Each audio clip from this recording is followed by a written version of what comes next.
सद्गुरू श्री ब्रह्मचैतन्य महाराजांचे शिष्योत्तम म्हणून आपण त्यांना नेहमी संबोधतो. आणि प्रस्तावना देतानाच मी खरं तर सांगतो की आपली लायकी नाही, आपली योग्यता नाही, पण निदान मला शिष्य कसं व्हायचं याचा मापदंड ज्यांनी आमच्या समोर ठेवला असे श्री ब्रह्मानंद महाराज यांचा 106वा पुण्यतिथी महोत्सव साजरा करण्यासाठी आपण आता इथे एकत्र आहोत. या सेवेला उपस्थित असणाऱ्या आपल्यासारख्या समस्त रामस्वरूप मायबाप श्रोत्यांचा प्रथम चरण स्पर्श करतो. कृतीने शक्य नसलं तरी मनाने भावनेने आपल्या सर्वांच्या चरणी साष्टांग प्रणिपात करतो. प्रत्यक्ष रामरायांना, ब्रह्मचैतन्य महाराजांना आणि ब्रह्मानंद महाराजांना प्रार्थना करतो याची सेवा त्यांनी त्यांच्या चरणी रुजू करून दिली. सज्जनो, खरं तर या प्रसंगाला उपस्थित राहणं हेच आपलं परमभाग्य. याचं कारणच मुळात असे मी मगाशीच उल्लेख केला की प्रत्येक वेळी जसं मी शिक्षण क्षेत्रात आम्ही विद्यार्थ्यांना सांगतो जायचे कुठपर्यंत हे प्रथम ठरवा.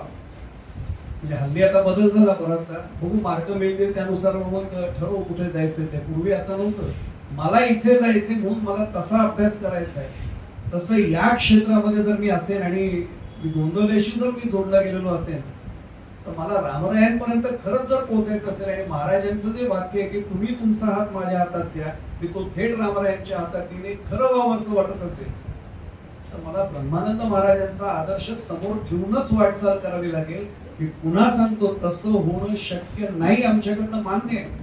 पण एक सांगू, जर महाराजांच्या आज पुण्यतिथी महोत्सवाच्या निमित्ताने कृपा जर आमच्यावर झाली आणि ब्रह्मानंद महाराजांनी सुद्धा ठरवलं की हे एवढे निष्ठेने जर आले, हरकत नाही यांच्या मस्तकावर पण आपण वरदहस्त ठेवूया, तर आजच्या आज आमचं जीवन बदलेल आणि आम्ही खऱ्या अर्थाने रामरायांच्या दरबारामध्ये खऱ्या अर्थाने त्यांच्या चरणाशी पोहोचू. हाही त्यातला एक महत्वाचा भाग आहे. मला थेट प्रसंगाकडे, त्यांच्या काही चरित्र त्या भागाकडे वळण्यापूर्वी मुद्दामून सांगायचंय. आजच्या पुण्यतिथी महोत्सवाच्या निमित्ताने आपण ब्रह्मानंद महाराजांच्या आयुष्याचे दोन्ही टप्पे पाहणार होते. सुरुवातीच्या भागातला तो टप्पा आणि त्याच्यासाठी आपण जमलेलो असा त्यांच्या निर्वाण काळाचा तो टप्पा. साधा मुद्दा आहे की असं चिंतन पुण्यतिथी महोत्सवाच्या निमित्तानं का करावं.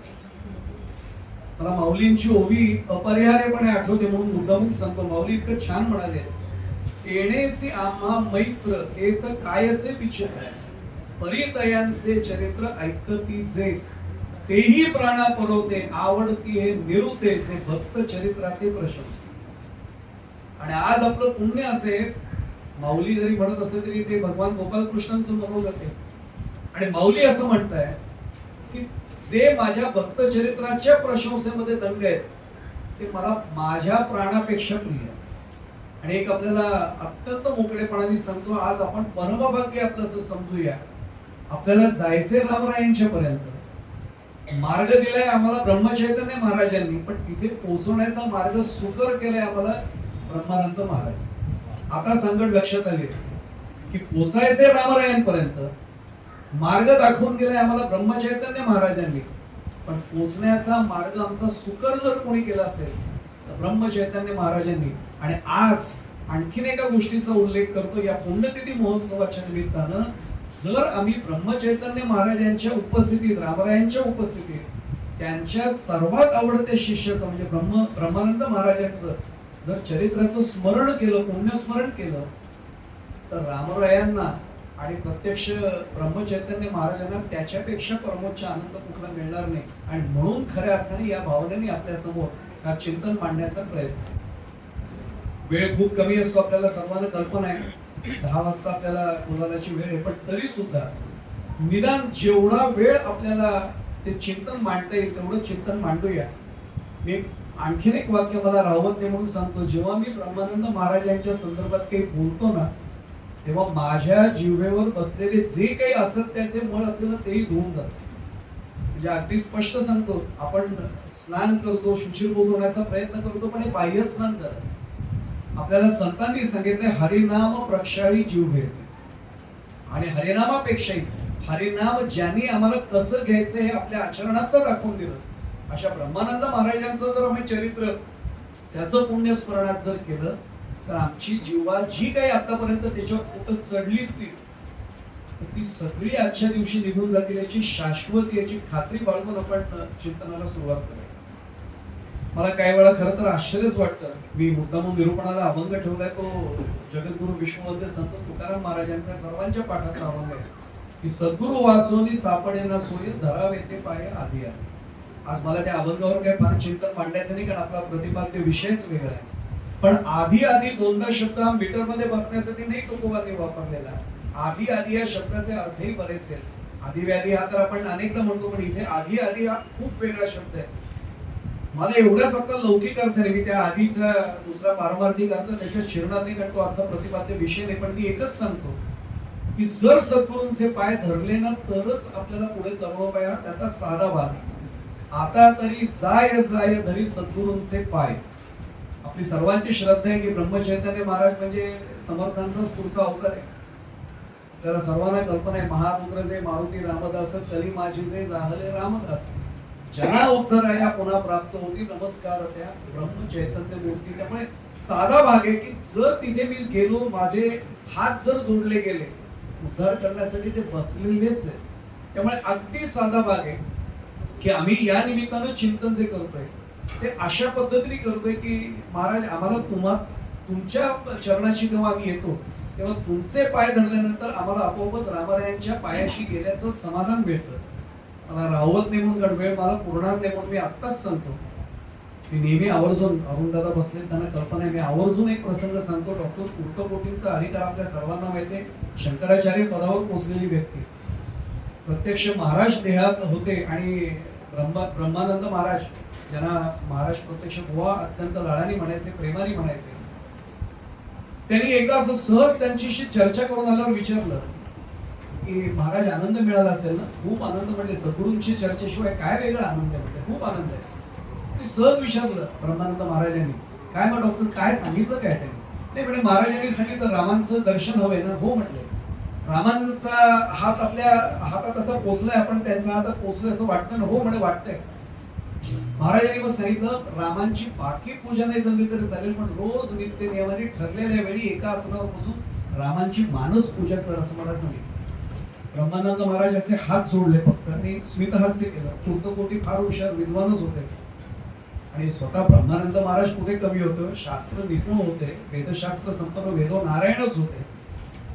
नंतर त्यांनी सांगितलं हे ठीक आहे, आपल्याला सर्वांना कल्पना आहे की मी माझी जिव्हा रामनामाला आणि महाराजांना विकली, काय त्याग असेल हा सोडा.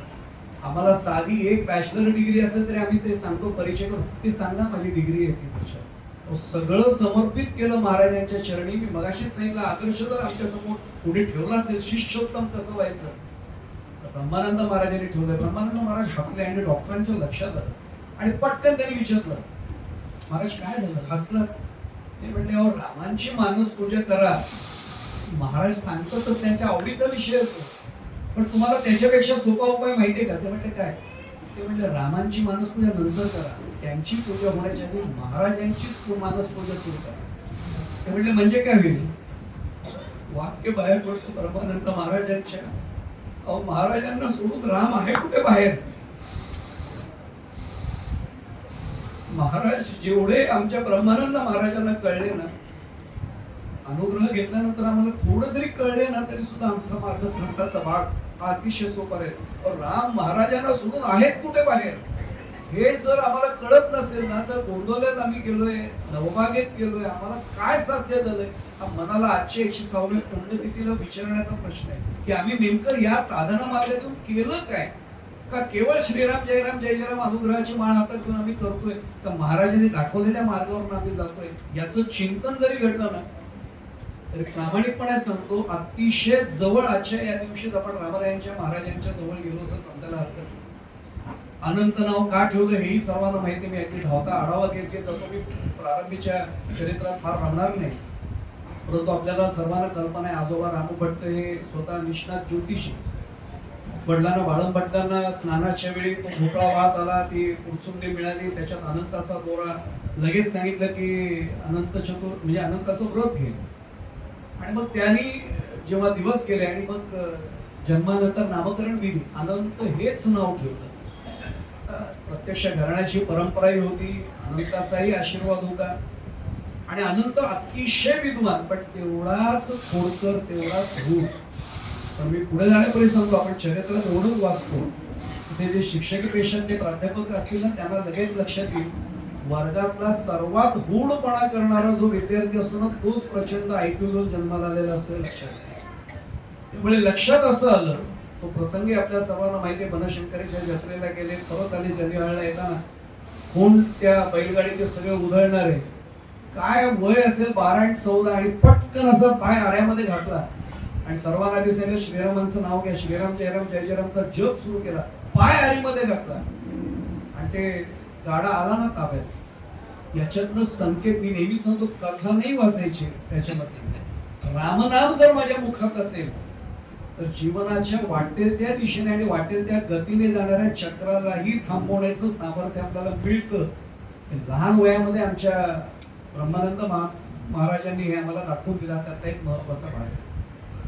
पण आपल्याला सर्वांना कल्पना, हे सगळं होत असताना सुद्धा शाळेतल्या शिक्षकांची तक्रारी, हुडपणा, अभ्यास नीट नाही वगैरे, सगळ्यांना मी पुन्हा सांगतो, या चरित्रात मी फार रमत नाही आधी, सगळ्यांना तो पाठ असलेला भाग आहे. वडील थोडे रागवणं स्वाभाविक आहे, आपणही वडिलांच्या भूमिकेत गेलं तर आपल्या अपेक्षा असतात रागवले. घर सोडून जेव्हा निघाले, मला तो प्रसंगही सगळ्यांना माहिती म्हणून मी फार त्याच्यात तपशिलात जाणार नाही, पण ज्यावेळी बदामीला आले, बनशंकरीच्या मंदिरात आले, आत्ताच येताना आमचा विषय निघाला की ती विहीर पाहिल्यानंतर आजही फरकाप होतो. सांगितलं पुजाऱ्याने की थांबू नका, हिंस्त्र श्वापदांचा वावर आहे, तिथेच थांबले. आणि रात्रीच्या वेळी उन्मनी अवस्थेमध्ये असं मनात विचार आला की जीव समर्पित करावा, की जीव द्यावा कधीच म्हणत नाही, हे संत येतो, जीव द्यावा हे आमच्यासारख्या जडजीवांसाठी आहे, आत्मसमर्पण करावं बस, अशा भावनेने ते गेले.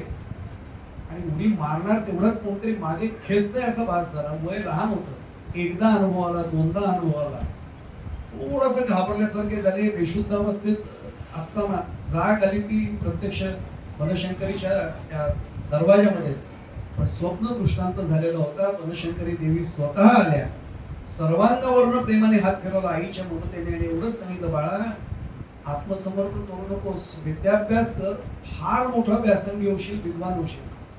आणि मग मस्तकावर ते अवग्रहण केलं, आशीर्वाद दिला. आणि मग पुढे आपल्याला सर्वांना माहिती मेडसरीला कसे आले आणि तो पुढचा भाग कसा सुरू झाला, आणि त्याच्यातही फार थांबत नाही, अनंत शास्त्री पदापर्यंत गेले. हे फार सोपं नाही बरं का. म्हणजे आम्ही हरिपाठामध्ये सुद्धा अभंग नेहमी म्हणतो, चहुवेदी जाणं, षटशास्त्री किंवा साहिशास्त्री कारण, 18 पुराणे हरिसिका. रावणाचं वर्णन अनेक जण करतात की तो दशग्रंथी ब्राह्मण होता, म्हणजे ते दशावधानी पण होता, दशग्रंथ मुखोद्गत होते. आमचे ब्रह्मानंद महाराज कुठे कमी होते. पण फरक एवढाच आहे, त्यांना रामाची विरोधाची भक्ती होती, यांना रामाची आत्यंतिक प्रीती होती. बरं, मनामध्ये मारुती रायांचं एवढं आकर्षण, समर्थांचं चरित्र माहिती होतं. आणि मग तो अभ्यास सगळा सुरू झाला. अगदी एक मुद्दाम तो उल्लेख करून सांगतो, मला त्या चरित्रात थांबायचं नाहीये. मी जर असतो ना ब्रह्मानंद महाराजांच्या जागी, तर बरोबर नरेशाने जेव्हा थांबा म्हटलं होतं, सगळी देऊ केलं होतं सगळं काही, मी नक्की थांबलो असतो. पण आपल्याला सर्वांना कल्पना आहे, महाराजांना तिथेच संकेत मिळाले होते की आपलं गंतव्यस्थान वेगळं आहे. तोपर्यंत सद्गुरु कृपा झालेली नव्हती, सद्गुरूंची भेट झालेली नव्हती, सद्गुरु कोण माहित नव्हतं, पण हे माझं गंतव्यस्थान नाही एवढं आत्म कळलेलं होतं. आणि त्याच आत्मानुभूतीतून ब्रह्मानंद महाराज तिथून निघाले, नम्रपणाने नकार दिला आणि निघाले. बरोबर, नरेशांचं त्यावेळी कोणी आदरातिथ्य नाकार नसतं, कोणी पाहुणचार नाकार नसतात, आणि कोणी तिथे त्या सेवेची संधी नाकार नसते. तिथनंही परत आले. आणि आल्यानंतर एक एक एक एक एक एक सगळी ती काशीला आपल्याला सर्वांना कल्पना आहे, मानपत्र मिळाली, त्या शाली मिळाल्या, चांदीची भांडी मिळाली, मानपत्र सगळी होती, सगळं वाटून टाकलं. आम्हाला मिळालेला एखादा बारीकसा रुमाल जरी कोणी सांगितलं नाही, हे तुम्हाला भेट वाढदिवसाला, तरी मी ती जपून ठेवतो. ते अमुक अमुक वाढदिवसाला, 29व्या वाढदिवसाला मिळालेली भेट कुणी ठेवले जपून, सगळं देऊन टाकायला सुरुवात केली. आणि तरी अस्वस्थता, साही शास्त्रांवर प्रभुत्व आहे, पण मनाची तगमग थांबत नव्हती. आणि मग आपल्या सर्वांना कल्पना आहे की व्यंकटापूरलाही आले. तिथे हळूहळू मी अगदी बरोबर तिथल्या भागाचा धावता आढावा घेत पुढे जातो. हे सगळं करत असताना संकेत मिळाले की तुझे गुरु उत्तरेकडे आहेत, उत्तरेकडे गुरु आहेत. हे साधारण वर्णन आहे, हे सगळं कळलं. भैयासाहेब मोडकांपर्यंतचा प्रवासही इंदूरचा आपल्या सर्वांना कल्पना आहे. मला तो प्रसंग आठवला तरी हसू येतो. पहिल्यांदा जेव्हा महाराज गेले असतील, ब्रह्मानंद महाराज, काही कल्पना आपल्या डोक्यात एवढ्या विचित्र असतात ना काही वेळा सुरुवातीला. हा ते अमुक अमुक येत ना, ते संत आहे. संत बाह्यांगाने ओळखायचे का अंतरंगाने ओळखायचे, हा सर्वात मोठा प्रश्न आहे. मला तर नेहमी प्रमाण द्यावंसं वाटतं. तुकाराम महाराजांनी फार परखड वाक्य वापरले, भगवे तरी श्वान सहज वेश त्याचा, तेथे अनुभवाचा काय पंथ. फार परखड बोलायचे तुकोबारा, आपल्याला सर्वांना कल्पना आहे. भगवे तरी श्वान सहज वेश त्याचा, तेथे अनुभवाचा काय पंथ. कुत्र्याच्या अंगावरचे केस सुद्धा काही वेळा भगव्या रंगाचे असतात, मग त्यांना तुम्ही संन्यासी म्हणणार का? आणि मग आमचे कबीर महाराज त्याच पंथातले, मन ना रंग आहे जोगी रंगाय कपडा. बाहेरची वस्त्र भगवी घातली म्हणजे फक्त तो संन्यासी होतो का? मी आणि माझे मी पण विसरले जयाचे अंतःकरण. आपल्याला माऊलीने दिलेला दाखला माहितीये, दृष्टांत माहितीये. आणि मग डोक्यात असं सगळं बाह्यांग होतं की संत म्हटल्यानंतर हे असे, संत म्हटल्यानंतर असे दिसते. आणि भैयासाहेब मोडकांच्याकडे सुद्धा ते कसे आले हाही प्रसंग आपल्याला सर्वांना माहितीये. भैयासाहेबांच्या लक्षात आलं की अत्यंत विद्वान आणि अधिकारी व्यक्ती, व्यासंगी व्यक्ती आहे, आपल्या घरी त्यांना न्यावं. आणि एक सांगू आपल्याला, अशी व्यक्ती आपल्या वेदोनारायण एकदा जरी आपल्या घराला त्याचे पाय लागले ना, की समोर ब्रह्मानंद महाराजांचा अधिष्ठान तिथे हात लावून सांगतो घराचा उद्धार. अगदी मोकळेपणाने सांगतो, ब्रह्मानंद महाराजांचं आजच्या दिवशी ज्या ज्या घरात स्मरण केलं जाईल, कुंडलीमध्ये जे जे ज्योतिषशास्त्रातले पारद आहेत, माझा आडनाव पुरोहित आहे पण माझा ज्योतिषशास्त्राशी काही संबंध नाही, आता संपल्यानंतर अनेक जण घराडा घालतात. पण मी प्रामाणिकपणे सांगतो, ज्यांचा ज्योतिषशास्त्राचा अभ्यास आहे, अनेक जण कुंडली पाहिल्यावर सांगतात पितृदोष फार मोठा आहे. खात्री बाळगा, आज सर्व पित्री अमावस्या आहे. आजच्या दिवशी आपण तर भाग्यवान आहोत, आपण इथे प्रत्यक्ष अधिष्ठानासमोर, पण जे नाही येऊ शकले त्याने आजच्या दिवशी ब्रह्मानंद महाराजांचं घरी बसून नुसतं स्मरण जरी केलं ना, कसली कुंडली आणि कसलं काय. आपल्याला महाराजांचा, ब्रह्मचैतन्य महाराजांचा कुंडलीचा प्रसंग सर्वांना माहिती आहे. त्या ज्योतिषाची कशी त्यांनी चर्चा केली आणि काय सांगितलं सगळ्यांनाच माहिती आहे. पण आपल्या माहितीसाठी सांगतो की हे सगळं होऊन टाकण्याचं सामर्थ्य ब्रह्मानंद महाराजांच्या नुसत्या नामस्मरणात, कारण तसं सामर्थ्य त्यांनी आपल्या साधनेतनं ते मिळवले. हा त्यातला एक महत्वाचा भाग. पण भैयासाहेबांनी त्यांना घरी नेलं आणि दुसऱ्या दिवशी ते निघाले. जेव्हा मंदिरात विचारलं काय भैयासाहेब निघाला, आणि जरा एक सत्पुरुष आले, अधिकारी आहेत, दर्शनाला चालले, येत आहे का? येतो म्हटलं. आणि एक सांगू आपल्याला, दर्शनाला कोणी कधी नाही म्हणून कुणाच्या रूपाने भगवंत येईल ना काही माहित नसतं. माझा विषय नाही म्हणून मी सांगत नाही. आमच्या डोळ्यासमोर असं असतं ना की महाराज म्हटले की रामांचं दर्शन केलं, आमच्या डोळ्यासमोर असं कोदंडधारी रामच माझ्यासमोर.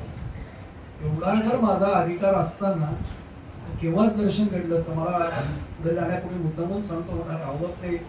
106व्या पुण्यतिथीला बसलोय. मग मी आतापर्यंत किती असे उत्सव उपस्थित राहून काही श्रवण केलं असेल, चिंतन केलं असेल.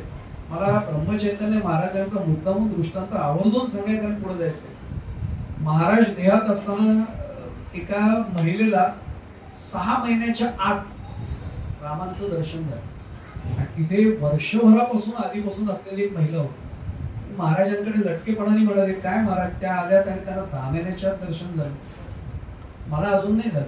महाराजांनी सांगितलं, गृहिणी म्हणून तुला समजेल असं दृष्टांत सांगू का? सांगा ना म्हटलं मला.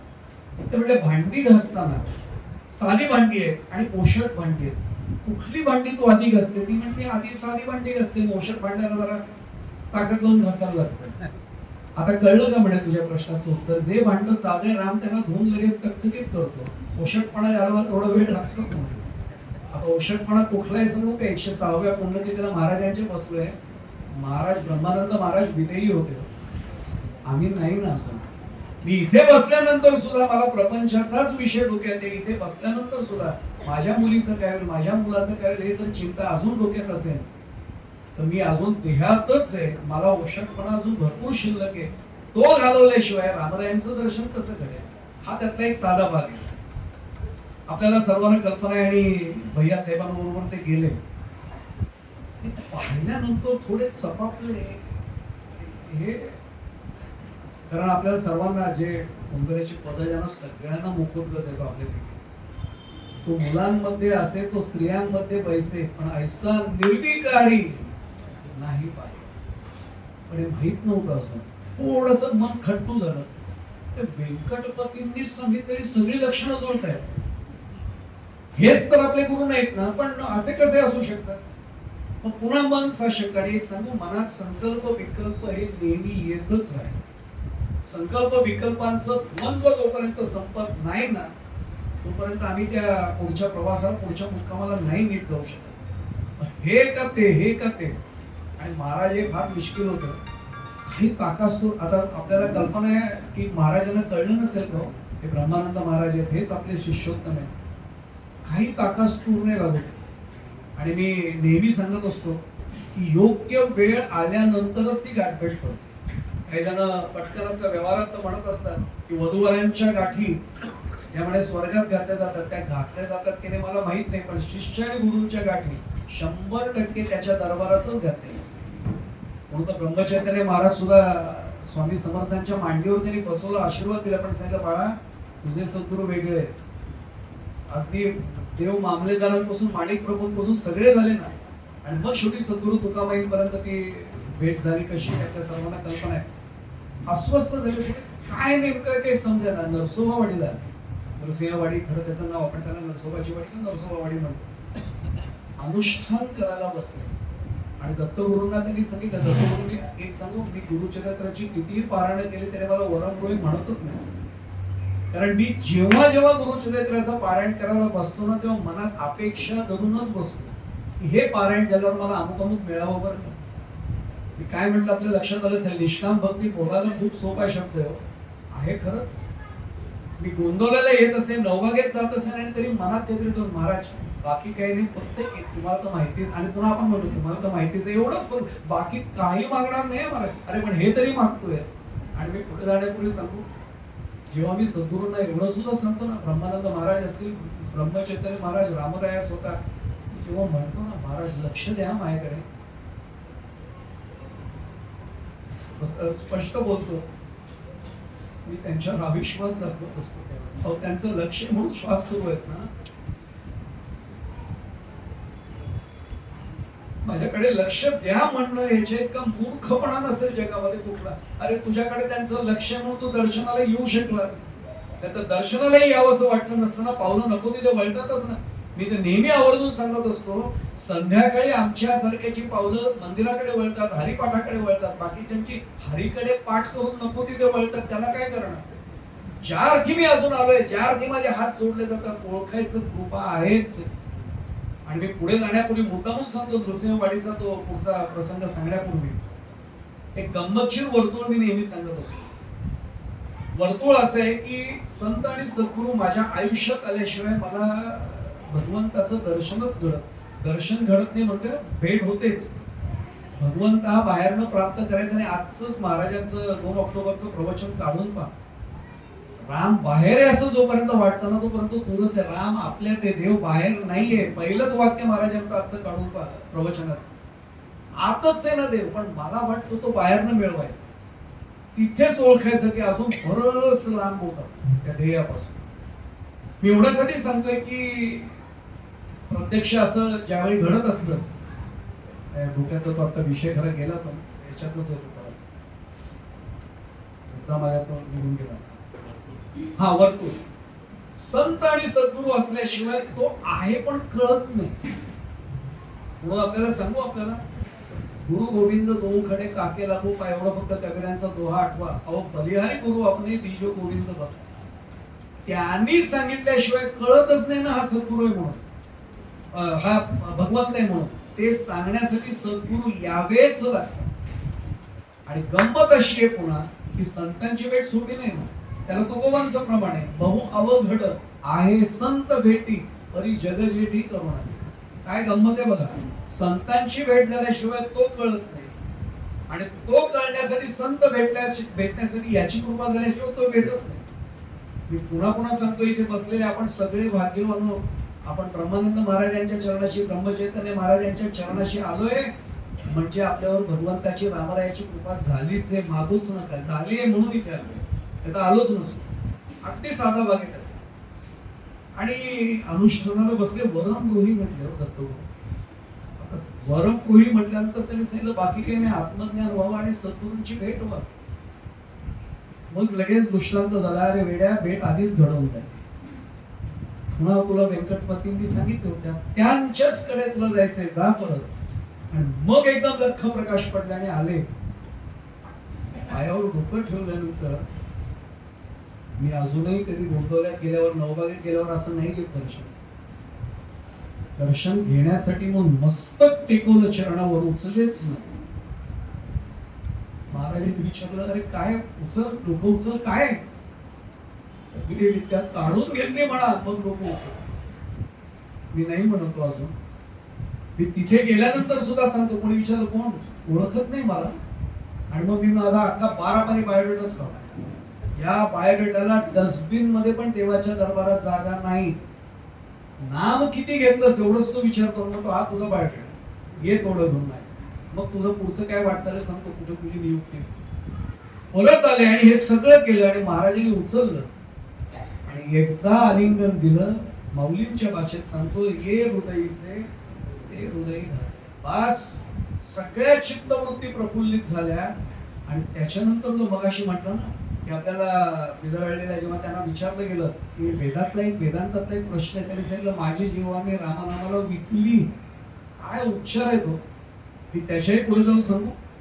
महाराजांचा आपल्याला परिचय फक्त षटशास्त्र संपन्न एवढाच आहे, पण महाराज साहित्य शास्त्रातले आजच्या भाषेत विद्यावाचस्पती म्हणजे PhD होते. पण नंतरचे सगळे अभंग नाही जड भाषेत येणार. कुठलाही अभंग काढून टाकता मला ब्रह्मानंद महाराजांचा. काय सोपा अभंग, आपणही एवढं सोपं नाही लिहू शकत. का लिहिलं नाही जड, याच्यामध्ये लिहिता येत नव्हतं का? आता नाही त्याच्यात करायचं, आता फक्त ही जीवा त्यांच्या स्तवनासाठी बस, याच्यापेक्षा पलीकडे काही. हे पुन्हा पुन्हा सांगू आपल्याला, आपण फक्त चरित्रातल्या कथा नाही ऐकायच्या, आपल्याला एवढ्यासाठी ऐकायचंय की 106व्या पुण्यतिथीला ब्रह्मानंद महाराजांनी जो मार्ग आखून दिला ना, त्याच्या मार्गाने जाण्याचा थोडा तरी प्रयत्न. मला रावते म्हणून मुद्दामून सांगतो, एक संस्कृत सुभाषित इतकं छान आहे की अनुगंतुम सताम वर्त्म कृत्स्नम यदि न शक्यते स्वल्पमपि अनुगंतव्यम मार्गस्थो नावसीद. अनुगंतुम सताम वर्त्म, मोठ्या माणसांनी दाखवलेल्या मार्गाने जायला सुरुवात करा. नाही जमणार सगळं, पण स्वल्पम अपि अनुगंतव्य, थोडं जरी तुम्ही चाललात, मार्गस्थो नावसीद, ती मार्ग नाही सुटणार. त्याच मार्गाने पुढे, या जन्मात ते पुढच्या जन्मात तर त्याची भेट नक्की रामरायाची होईल. मार्ग त्यांनी दाखवून दिलेला आहे. म्हणून मार्ग दावून गेले आधी दयानिधी संत ते, हे जे म्हटलंय ना संतांनी, त्याचा तो अर्थ आपल्या लक्षात येईल. आता एक एक विषय लक्षात आला की हे सगळं घडलं आणि महाराजांचं खऱ्या अर्थाने भेट झाल्यानंतर एकदाही अनंत शास्त्री म्हणून वागले नाहीत. पण तोपर्यंत ब्रह्मानंद नामाभिधान प्राप्त झालेलं नव्हतं.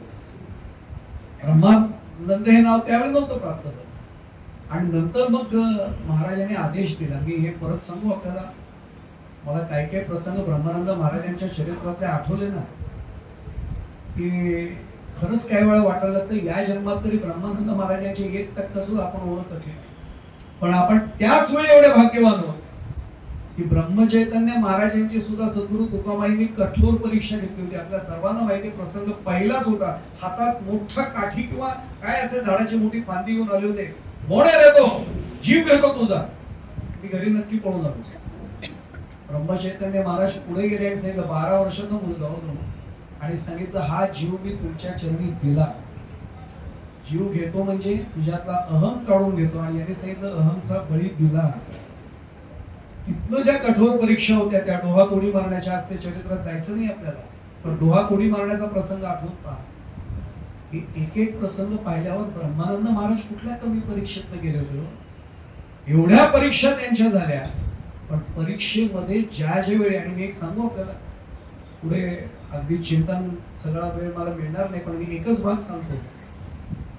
एवढ्या कठोर परीक्षा माझ्या वाट्याला का नाही असा मी नेहमी विचार करतो. मग मला शिक्षकी पेशा माझा आठवतो आणि माझ्या लक्षात येतं की मी वर्गात शिकवताना अवघड प्रश्न कोणाला विचारेन, मला खात्री असते की ह्याच्याकडनं उत्तर देईल, त्याला अवघड प्रश्न मी विचारतो शिक्षक म्हणून. बाकी ज्यांना बरं वाटणार सोपा प्रश्न तू द्यायचं उत्तर वा शाबास. पण अवघड प्रश्न मी कोणाला विचारतो? जो ज्याच्याकडनं मला खात्री आहे ना त्यांनाच विचारतो. तशी महाराजांनी सुद्धा ब्रह्मचैतन्य महाराजांनी ब्रह्मानंद महाराजांची जी परीक्षा पाहिली त्यातली पहिलीच परीक्षा पडवाई जवळ जा इंदूर जवळ आणि सर्पेश्वरीला अनुष्ठानाला बस. माझ्यासारखं म्हटलं असं महाराज किती लांब येते कसं जावं लागेल? निघाले सद्गुरूंची आज्ञा म्हटल्यानंतर पुढे काय नाही. म्हणजे अविचारेण तत्कार्यम हे जे म्हटलं जातं नाही ब्रह्मानंद महाराजांनी अनुग्रह मिळाल्यापासून केलेलं आणि अनुग्रह मिळताना श्रीराम जयराम जय जयराम मंत्र तर मिळाला होता, अवग्रहण केलं होतं, सगळं झालं होतं. पण महाराजांची खरी कृपा या प्रसंगात ब्रह्मानंद महाराजांना मिळाली, रामरायाची कृपा या प्रसंगात मिळाली. सर्वांना तो प्रसंग माहिती, मी फार तपशिलात जात नाही. पण सर्पेश्वरीला गेल्यानंतर बसले तो एक अकराळ विकराळ व्याघ्र समोर आला. मी मग पुढे जाण्यापूर्वी मुद्दामून सांगतो, भागवानची कीर्तनं ज्याने ऐकलेत ना त्यांना हा प्रसंग जरा वेगळ्या पद्धतीने कळेल असा सांगतो. भागवा म्हटले कीर्तन प्रवचन ऐकावं की नाही ऐकावं? ऐकावं. आम्ही दादा म्हणायचो त्यांना, ऐकलं पाहिजे. पण आम्ही काही वेळेस का आला नाही काल कीर्तनाला? नाही, निघालो आणि अचानक पाहुणे झाले. दादा म्हणायचे ते पाहुणे नाहीये, तुमची मागच्या जन्मीची पाप आडवी आली, तुम्हाला कीर्तनाला यूज दिलं नाही. आणि मग दादा मिश्किल होते, हसायचे आणि म्हणायचे असं पाहुण्यांना सांगू नका नाही तर संबंध बिघडतील म्हणे काय मला पुन्हा भांडायला या. पण खरं सांगू कीर्तनाला जाताना सुद्धा आडवं कोणी आलं, भरे ते चांगले माणसं आहेत पण त्यांच्यामुळे मी कीर्तन दादा युक्ती सांगायची त्यांना पण घेऊन या म्हणे, चहा पाच आणि कीर्तनाला घेऊन या. आवड असेल तर दरवर्षी येते, तुमचं पण कीर्तन श्रवण होईल. आवड नसेल तर म्हणतील या बाबाकडे पुन्हा जायचं नाही, या कीर्तनाला घेऊन जा. व्याघ्र समोर आला म्हणजे तो प्राणी आला असं वाटतं का आपल्याला? परीक्षा होती. बहुतेक हा आसन सोडून उठतोय.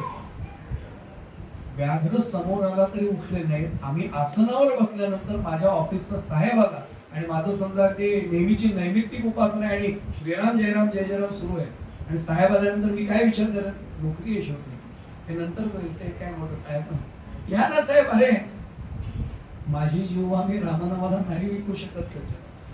त्याचं कारण ती योग्यता प्राप्त होण्यासाठी तेवढी निष्ठा लागते. काही चिंतन नाही केलं, महाराज तुम्ही या, फक्त प्रार्थना केली, ती एकच केली, महाराज सद्गुरु आज्ञा मोडण्याचं पाप नको लागायला, मला नाही उठायचंय आपलं, सद्गुरु आज्ञा नको मोडायला. आणि ब्रह्मानंद महाराजांनी महाराजांचं चिंतन केलं, स्मरण केलं आणि अनुष्ठान सुरू. सर्प आले, आपल्या सर्वांना माहिती सर्पेश्वरीला उगाच नाही हो. आणि सर्पांनी केलेला तो सगळा प्रलाप आपल्या सर्वांना चरित्रात वाचनात आहे.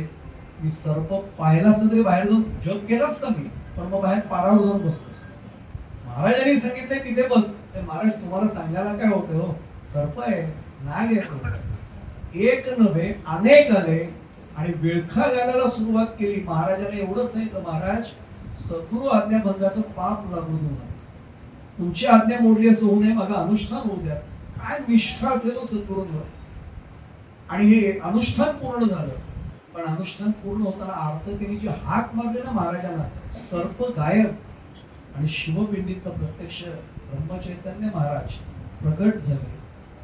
प्रकाश लख पडला तिथे, आलिंगन दिलं आणि पहिल्यांदा महाराजांच्या मुखातून तेव्हा शब्द बाहेर पडला, ब्रह्मानंद.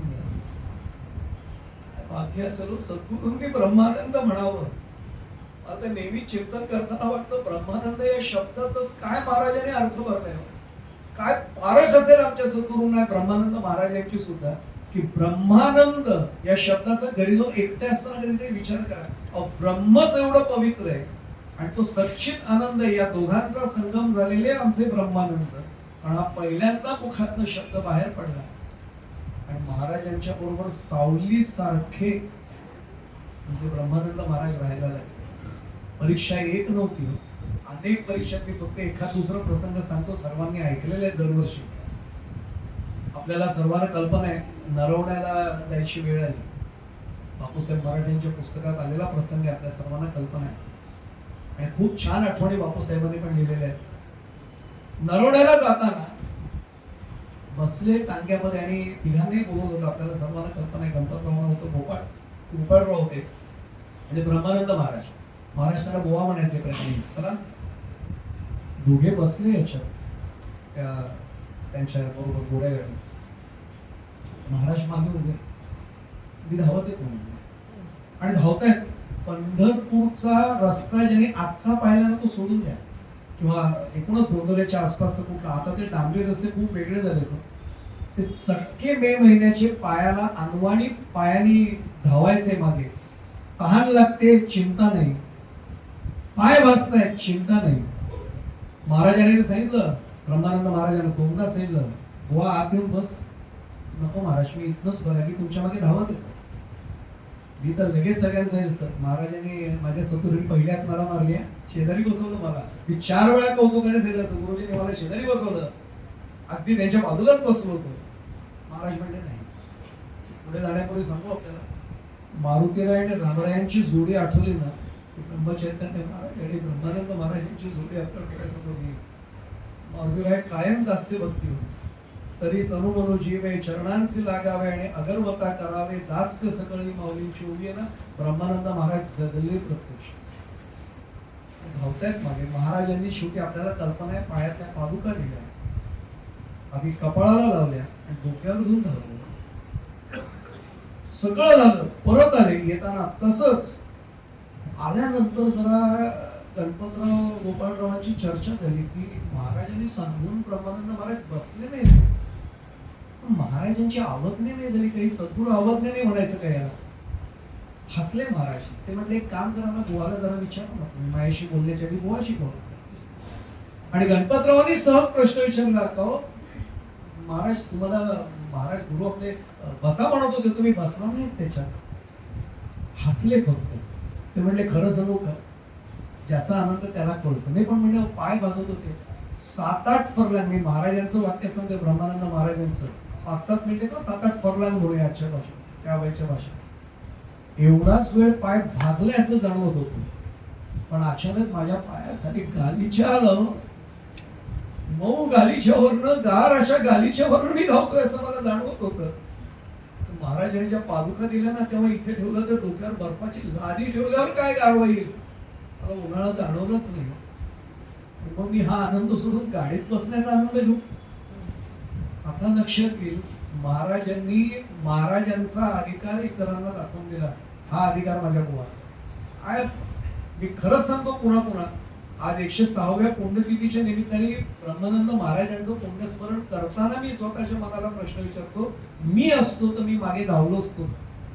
आणि म्हणून जे आपल्याला वाक्य सर्वांना माहिती आहे की मी समर्थ आहे की नाही मला माहित नाही, पण कल्याण माझा ब्रह्मानंद आहे, महाराजांनी म्हणावं. आणि काही पलीकडे जाऊन मी नेहमी सांगतो, महाराजांचं सर्वांना वचन माहिती आहे, जेथे नाम तेथे माझे प्राण, ही ओळखावी कोण. काही वर्षांनी म्हटले, बुवा माझे प्राण. आपल्या सद्गुरूंना आपला शिष्य आपला प्राण वाटावा. कधीतरी मी त्या पदाला पोहोचणार नाही, पण निदान माझं एक पाऊल तरी त्या दिशेने पडेल का, एवढं जरी आज मला कळलं ना, तर मी खऱ्या अर्थाने आज पुण्यतिथी महोत्सवाला बसल्याचं मला समाधान आणि आनंद मिळेल. हा त्याचा एक महत्वाचा भाग. मला मुद्दामून सांगायचं, अनुग्रह घेतल्यानंतर आणखीन एक प्रसंग मुद्दामून. आज्ञा झाली होती कर्नाटकला जायची, त्याच्यानंतरचा प्रसंग आहे. महाराज जेव्हा मुंबईला दर्शनाला यायचे ना, सद्गुरू दर्शनाला, ब्रह्मचैतन्य महाराजांचा ठाव ठिकाणा ते एकाच ठिकाणी होता. कधी मंदिरात असतील, कधी इथे असेल, कधी तिथे असेल. कोरेगावला उतरायचे आणि मैलाच्या भाषेत सांगायचं तर 28 मैल अनवाणी पायाने चालत यायचे. करा विचार, आजचा पुन्हा सांगतो, आजचा कोरेगावचा रस्ता डोळ्यासमोर आणूच नका.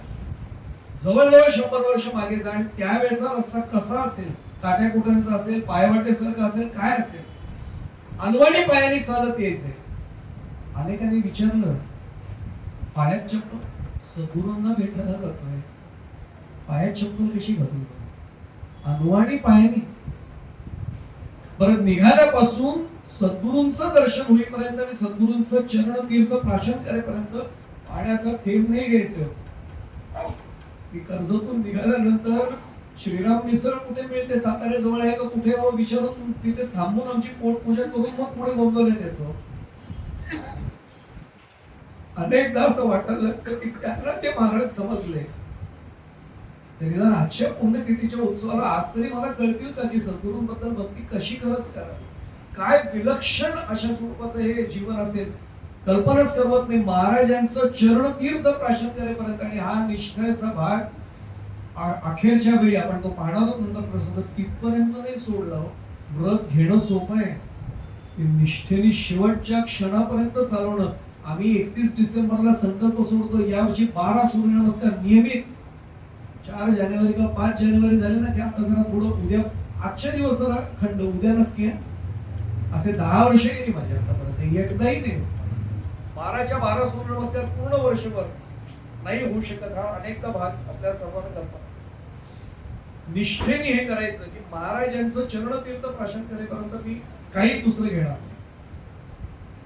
महाराजांनी सगळं केलं आणि आपल्या सर्वांना कल्पना आहे की एका विशिष्ट प्रसंगी महाराजांनी त्यांना सांगितलं,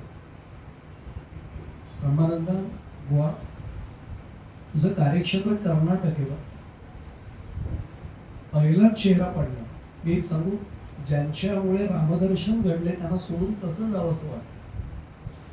पूजनीय बाबांचं एक वाक्य मला आठवतं की पतिव्रतेला जर सांगितलं पतीला सोडून तू लांब कुठे जा, तिला काय वाटेल.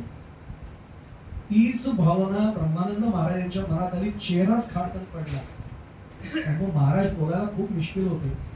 महाराज पटकन म्हणले, झाडाखाली झाड वाढत नाही बरं. खरं म्हणजे ब्रह्मानंद महाराजांना वेगळं झाड म्हणून वाढण्याची इच्छा सुद्धा मनात नव्हती, पण त्यांनी सांगितलं, रामनामाचा प्रसार हे तुझं ध्येय इच्छित आहे, ते करण्यासाठी तुझं कार्य आता तिथे आहे. जसं आपल्याला कल्पना आहे, सद्गुरूंना सगळा जीवनपट दिसतो. मला राहवत नाही म्हणून मुद्दामून सांगतो, अनेकदा आपल्याला काही गोष्टी दिसत नाही त्या सद्गुरूंना बरोबर दिसत असतात. प्रत्यक्ष समर्थांच्या बाबतीत सांगितलं जातं की समर्थ कोणी आले की अनुग्रह जेव्हा द्यायचे तेव्हा श्रीराम जयराम जय जयरामचाच द्यायचे. कल्याण स्वामीच बाजूला होते. एक गृहस्थ आले, संध्याकाळची वेळ होती आणि समर्थांनी त्यांच्याकडे फक्त पाहिलं, आशीर्वाद दिला. त्यांनी सांगितलं, महाराज अनुग्रह हवा. पुन्हा एकदा चेहऱ्याकडे पाहिलं, कपाळाकडे पाहिलं आणि सांगितलं, बाळा उद्या सकाळी, उद्या सकाळी स्नान करून ये. मी आता स्नान करून आले पण तरी उद्या सकाळी बोलू. आणि कल्याण स्वामी होते. कल्याण स्वामीला कळलं हे आजपर्यंत कधी नव्हतं झालं, आज का झालं. कल्याण स्वामींचा अधिकार, ब्रह्मानंद महाराजांचा अधिकार तसा कल्याण स्वामींचा अधिकार. दुसऱ्या दिवशी जेव्हा अनुग्रह दिला, चरित्र काढून पहा, काय अनुग्रह गुरुमंत्र दिला असेल, ओम गंग गणपतये नमः. कल्याण स्वामी म्हणले, श्रीराम जयराम जय जयरामचा तुम्ही नाममंत्र देता, बीजमंत्र देता. ते म्हणजे कल्याण तुझा प्रश्न रास्त आहे, मी त्याला उद्या काय आहे म्हटलं. चेहरा पाहिल्यावर जरा संभ्रम निर्माण झाला. मग ध्यानाला जेव्हा बसलो त्याचं पूर्वायुष्य दिसलं. हा दानपत्य होता गेली काही जन्म, आणि ओम गणपतये नमः हाच जप करतो गेल्या जन्मापर्यंत साधना करीत आलाय. आता जर त्याला मी वेगळा मंत्र दिला असता तर पुनश्च हरिओम सारखी सुरुवात करायला लागली असती. हा त्याचा अखेरचा जन्म आहे, त्यामुळे त्याचाच मंत्र मी त्याला पुन्हा दिलाय. मी पुन्हा सांगतो, सद्गुरूंना जे वाचता येतं ना, कुणाला वाचता येतं. ब्रह्मानंद महाराजांचं वर्णन असं केलंय, खिन्न झाले आणि आपल्या सर्वांना कल्पना आहे, माणगंगेच्या तीरी एकटेच बसले तर संध्याकाळी आणि कंदील घेऊन महाराज शोधायला गेले. सद्गुरूंना सुद्धा वाटायला लागतं. मी पुढे जाण्यापूर्वी मुद्दामून सांगतो, मानस पूजा जर मी एका जागी बसून रोज केली ना नियमितपणाने, रामांना सवय लागते मानस पूजेची. राम अस्वस्थ होतात, हा फसला कसा नाही. ही जर मानस पूजा तिथपर्यंत पोहोचली तर माझी साधना पोहोचली असा अर्थ आहे. प्रत्यक्ष महाराज अस्वस्थ झाले आणि आले. ब्रह्मानंद महाराजांचा चेहरा पाहिला आणि विचारलं, बाळा काय एवढा खिन्न होतोस. अरे तुझं कार्यक्षेत्रच ते, तुला रामनामाचा प्रसार तिथे करायचा आहे. आणि मग सांगितलं, ही माझी आज्ञा आहे म्हणून तुला जायचंय. चरणांना स्पर्श केला. आपल्याला सर्वांना कल्पना आहे, आजही अक्षय पिशवीचं दर्शन आपल्याला घडतं. आणि मी प्रामाणिकपणे सांगतो, कोठी शब्द अनेक ठिकाणी आपण ऐकले. आपल्या घरातही आपण म्हणतो ही आमची कोठी, या इथे सगळं धान्य ठेवलंय. ब्रह्मानंद महाराजांची कोठी पाहिल्यानंतर बाकीच्या कुठल्याही रचनेला कोठी म्हणूच नये.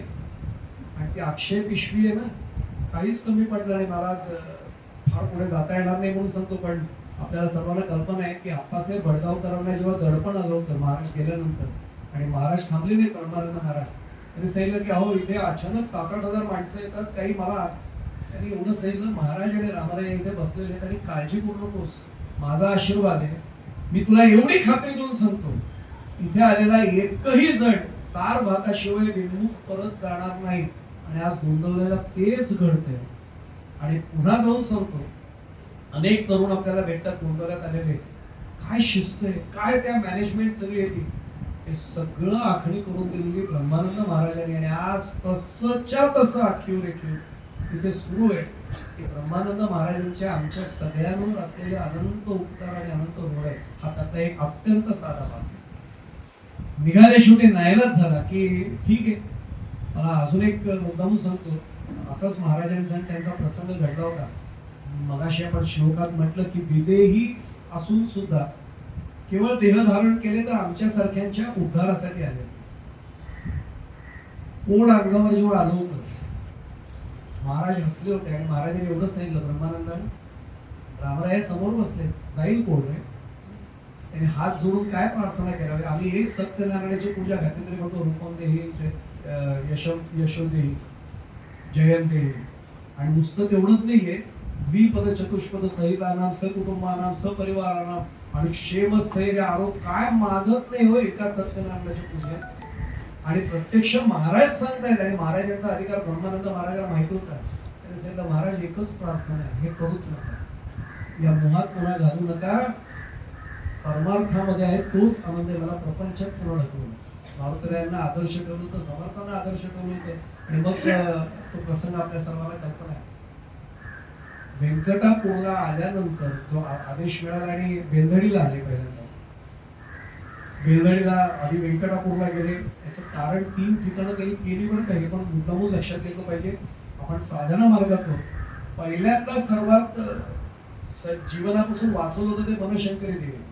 त्यामुळे आले, बदामीला गेले, बनशंकरीच्या पायात आशीर्वाद घेतला, गुरु आज्ञेने इथे आलोय, आशिष असाच राहू दे. तिथे दर्शन घेतलं, व्यंकटापतीचंही दर्शन घेतलं आणि नरसोबावाडीलाही गेले. कारण गुरूंची भेट नरसोबावाडीमुळे झाली होती हे कधीच विसरले नाही. तर एक सांगू आपल्याला, सद्गुरू भेट ज्यांनी करून दिली ना त्यांचं ऋण कधीच विसरायचं. आपल्याला ज्यांनी कुणी सद्गुरूंच्या चरणाशी आणले ते डोक्यात असलंच पाहिजे, यांच्यामुळे आज माझी वाटचाल सुरू आले, सगळं केलं. आणि महाराजांची आज्ञा होती की रामनामाचा प्रसार करायचा. एकेकाळी वेदांवर बोलणारे आज नामसाधनेच्या शिवाय दुसरं काही नाही, इतक्या निष्ठेने आले होते. पण बेंधडीला आपल्याला कल्पना आहे, राम मंदिराची उभारणी पहिलं काम ब्रह्मानंद महाराजांनी हाती घेतलं. आणि त्याचं कारण मला अनेक जण विचारलं की मंदिर का उभारलं. मी पुढे जाण्यापूर्वी सांगू, गेल्याच वर्षी ती पण चर्चा अख्ख्या देशभरात स्वतःला विद्वान म्हणवणाऱ्या अनेक तथाकथित विचारवंतांनी केली, मंदिर हवं कशाला. मी नेहमी सांगत असतो, मंदिर एवढ्यासाठी हवंय की भगवंत चराचर सृष्टीत जरी व्यापून असला तरी दर्शनासाठी आम्हाला एकच ठिकाण लागतं. तसं मी सोपं करून आमच्या विद्यार्थ्यांना सांगतो, विद्युत वाहक तारा म्हणजे इलेक्ट्रिक केबल सगळीकडे आहेत, इलेक्ट्रिसिटी वाहते त्यात. पण मला जर माझा मोबाईल चार्ज करायचा असेल तर सॉकेटमध्येच मला तरी पिन टाकायला लागेल ना. तसं मला त्या मंदिरात जाऊनच तिथे मला दर्शन घ्यावं लागेल एक. आणि मुळात मंदिर म्हणजे आपल्याला सर्वांना कल्पना आहे, मांगल्य म्हणजे मंगलता, दिव्यता आणि रम्यता जिथे असते ते मंदिर आहे. हा साधा भाग आहे. आता इथे आल्यानंतर रामांची मूर्ती प्रतिष्ठापना त्याची करायची. आणि आपल्याला समर्थांचा आदेश माहितीच आहे की सगुणाचे आधारे निर्गुण पाविजे. महाराजांचं सुद्धा 365 प्रवचन काढून पहा, आपल्याला सगुणाचा आधार घ्यावाच लागतो. निर्गुणात जाण्याचा अधिकार फार कमी जणांना होतो.